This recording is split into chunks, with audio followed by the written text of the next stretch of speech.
ایک روز ابلیس لعین فرعون کے پاس جاتا ہے اور فرعون کو کہتا ہے کہ تو نے مجھے پہچانا ہے۔ فرعون کہتا ہاں میں نے تجھے پہچان لیا، تو ابلیس ہے۔ تو ابلیس کہتا ہے فرعون ایک عادت میں اور ایک خصلت میں تو مجھ سے بھی فوقیت رکھتا ہے۔ فرعون پوچھتا ہے وہ کون سی عادت ہے؟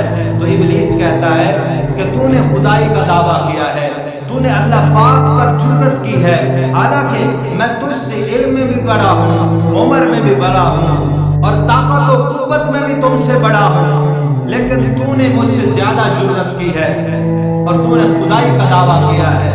فرعون کہتا ہے لیکن اب میرے دل میں ندامت آ گئی ہے کہ میں اللہ سے توبہ کرتا ہوں اور اس فعل سے باہر نکلتا ہوں۔ تو فرعون کے جواب میں فوراً ابلیس بولا اور کہا نہیں ابھی توبہ نہیں کرنی، ابھی تو مصر والوں نے تیری خدائی کو تسلیم کیا ہے، اگر آج تو اس فعل سے توبہ کر لے گا تو یہ قوم تیرے خلاف ہو جائے گی اور تجھے قتل کر دے گی اور تیری حکومت بھی چھن جائے گی۔